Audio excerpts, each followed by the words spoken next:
उ, धन प, धन अ, धन व, धन अ, धन न और है। तो पितृ में त में री, ऋषि वाला री लगा हुआ है, तो ऐसे को हम ऋकारांत पुल्लिंग बोलेंगे। तो आज हम लेकर आए हैं संयुक्त वर्ण। हम 5वीं कक्षा संस्कृत स्वयं पुस्तक से द्वितीय पाठ लेकर आए हैं। द्वितीय पाठ संयुक्त वर्ण। तो संयुक्त वर्ण पर आज हम बात करेंगे कि संयुक्त वर्ण क्या होते हैं। जैसा कि शब्द में ही अर्थ छिपा हुआ है कि संयुक्त का मतलब है कि मिलकर। वीडियो पर नए आए हैं तो चैनल को सब्सक्राइब जरूर करें, लाइक करें और अगर पसंद आए तो शेयर जरूर करें ताकि और लोग भी इसका फायदा उठा सकें। वर्ण मिलकर जब कोई एक नया अक्षर बनाते हैं तो उसे संयुक्त वर्ण बोलते हैं, है ना। तो आपको पता है कि संयुक्त व्यंजन भी होते हैं और संयुक्त स्वर भी होते हैं। तो सबसे पहले मैं स्वर की बात करूं कि संयुक्त स्वर क्या होते हैं। आपने वर्णमाला में देखा कि स्वर 13 होते हैं संस्कृत में, है ना। 13 स्वर होते हैं। कौन कौन से? अ आ से लेकर ए ऐ ओ औ, अंग आह तो अयोग वाह में आते हैं, इसको हम स्वर में नहीं गिनते हैं। अ से लेकर ए ऐ ओ औ तक, है ना। इसके बीच में 13 क्यों होते हैं? क्योंकि यहाँ पर ह्रस्व री और दीर्घ री और साथ में री मिल जाते हैं, इसलिए संस्कृत में 13 स्वर होते हैं। लेकिन हम बात कर रहे हैं कि संयुक्त स्वर क्या होते हैं। संयुक्त स्वर इसमें ए ऐ ओ औ ये 4 होते हैं। इनको संयुक्त इसलिए कहा गया है क्योंकि ये अपने आप में कंप्लीट नहीं है, ये 2 स्वरों से मिलकर स्वर बना है। जैसे अ और ई हमने गुण संधि में सीखा था, अ और ई मिलकर ए बनता है, अ और उ मिलकर ओ बनता है, और उसके बाद ये तो हो गया ए और ओ। लेकिन आई और औ कैसे बनता है? ये वृद्धि संधि के कारण बनता है। जब अ के बाद ए आता है तो वो वृद्धि संधि यानी कि बड़ी ए बन जाता है। जब अ के बाद ओ आता है तो औ बन जाता है। इस तरह से 4 वर्णों को हम संयुक्त स्वर में रखते हैं। अब बात करते हैं संयुक्त व्यंजन क्या होते हैं। संयुक्त व्यंजन वो हैं जो 2 व्यंजनों से मिलकर एक तीसरा व्यंजन बनता है। जैसे क्ष, कक्षा वाला क्ष, क और षटकोण वाला श मिलकर श बनता है ना। तो यानी कि हमें ये पता चल गया कि संयुक्त व्यंजन क्या है। क, क्ष, कक्षा वाला क्ष, क और श मिलकर क्ष बन गया, और ज और य मिलकर ज्य बन गया, जिसको हम ज्ञ बोलते हैं, ज्ञ के नाम से हम जानते हैं। एक्चुअल में इसका उच्चारण ज्य होता है क्योंकि ज और य से मिलकर ये ज्य बना है। जैसे ज्ञान, जिसको हम ज्ञान बोलते हैं, विज्ञान बोलते हैं, विज्ञान वाला जो ज्ञ है ना उसी को ज्य भी बोला जाता है क्योंकि एक्चुअल में ये ज्य ही है। ज और य से मिलकर ये ज्य बना है। द और य द्य, जो विद्यार्थी में आता है ना, विद्या द्या, ड और य मिलकर द्य बन गया। ऐसी क और त मिलकर आधा क और त तो जैसे शक्ति में लिखा हो, शक्ति शब्द में आधा क और त आता है और ई स्वर मिलकर शक्ति बन जाता है, शक्त, है ना।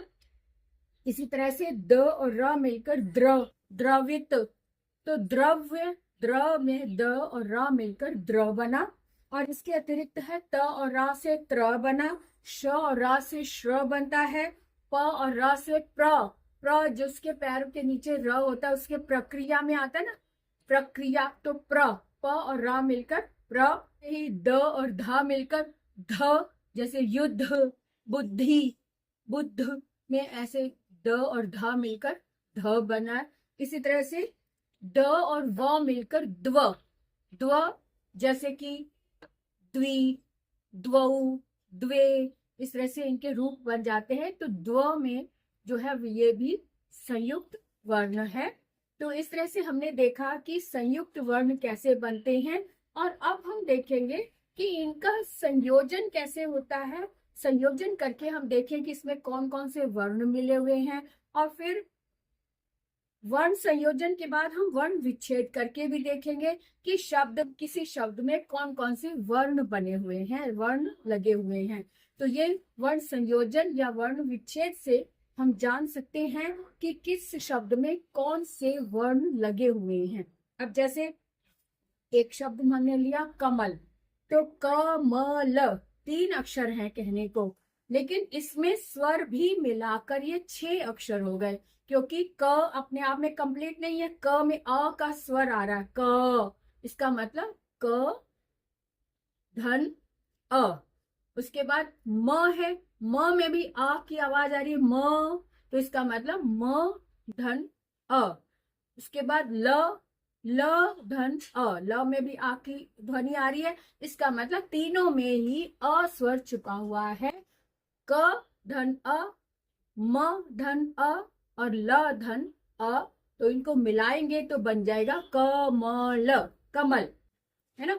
अब इसी को हम अगर विच्छेद करेंगे तो इसी तरीके से हम इसे विच्छेद करके देखेंगे, जैसे मैंने बताया कि इसमें है कौन कौन से स्वर। कमल शब्द हमारे सामने लिखा हुआ है, इसको हम विच्छेद करेंगे तो क धन अ, म धन अ, ल धन आ, इसको ये विच्छेद रूप हो गया। इसको मिलाया तो कमल, ये इसका संयोजन रूप हो गया। इतनी बात समझ में आ गई। अब हम कुछ शब्दों के उदाहरण देखेंगे कि वर्ण संयोजन के उदाहरण और क्या क्या हो सकते हैं। जैसे मति दिया हुआ है, और मति को अगर हम विच्छेद करके देखें तो हमारे सामने आएगा म अ, क्योंकि म अ की आवाज आ रही है, म अ प्लस त में ई की साउंड आ रही है, तो त और ई, तो म धन अ, त धन ई, तो म ती, ये हो गया। ऐसे ही साधु, मात्र, द्वार, पुत्र, आज्ञा, ये शब्द बन चुके हैं। कैसे? ये विच्छेद रूप हमारे सामने था और उसको हमने वर्ण संयोजन किया, तो आज्ञा ये शब्द बना ना। इसी तरह से और शब्द देखते, स अ त ई सती, व अ ध उ वधू, उ द अ र अ उदर, क्योंकि उ तो अपने आप में स्वर है। उसके बाद द में अ मिला हुआ है, द, फिर र में अ मिला हुआ है, र अ, तो उदर ये शब्द बना। उसके बाद देखो तो हल, जितने भी ये व्यंजन होते हैं ना उसमें हल जरूर लगा होता है। हल का मतलब होता है इसमें स्वर नहीं है। तो त धन व धन अ, अब त के बाद कोई स्वर नहीं था, इसका मतलब त आधा ही है, तो व को उसमें जोड़ा तो त्व बना, और च में आ है तो चा बना, तो त्व और चा ये शब्द बना, त्वचा ना। उसके बाद देखो र में आ मिला हुआ है तो रा, च में अ मिला हुआ है तो च, और लास्ट में न है, न में हल लगा हुआ है लेकिन न के बाद कोई स्वर नहीं दिया हुआ है, इसका मतलब ये शब्द बना राजन, है ना। तो न अंत में न हल वाला है तो उसको ऐसे ही लिखेंगे हल लगाकर, राजन। उसके बाद देखो श में र मिला हुआ है, श प्लस र फिर अ, तो इसका मतलब श में कोई स्वर नहीं है, श के बाद सीधा र आया है, इसका मतलब ये संयुक्त व्यंजन है, यानी श्र। श्र, र के बाद अ है तो श्र बना, श्र, और म के बाद फिर से अ मिला तो म, श्रम, श्रम शब्द बना। इस तरह से इसको हम जोड़कर संयोजन भी करते हैं और वर्ण विच्छेद भी करके देखते हैं। ये दोनों ही चीजें इसमें समझ में आ गई। पहले विच्छेद रूप देखा, फिर उसका संयोजन बनाया यानी शब्द बनाया, है ना। इसी तरह से अब हम देखेंगे कि इसको वर्ण विच्छेद कैसे करते हैं। वर्ण विच्छेद हमारे सामने पूरा शब्द दिया हुआ है।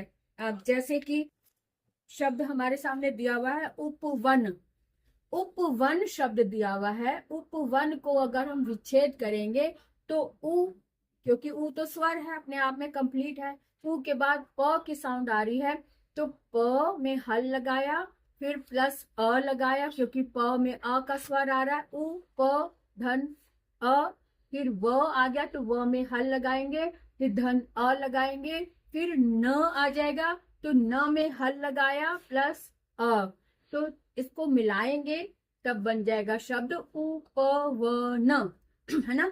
तो उपवन का विच्छेद रूप इस तरह से हुआ, उपवन। उसके बाद देखो लता, लता शब्द है, इसको हमने विच्छेद किया तो ल धन अ, क्योंकि ल में अ की आवाज आ रही है, ल धन अ, धन त और धन बड़ा आ, क्योंकि लता ता में आ की आवाज आ रही तो इसलिए ल अ त आ, लता, ऐसे शब्द बना।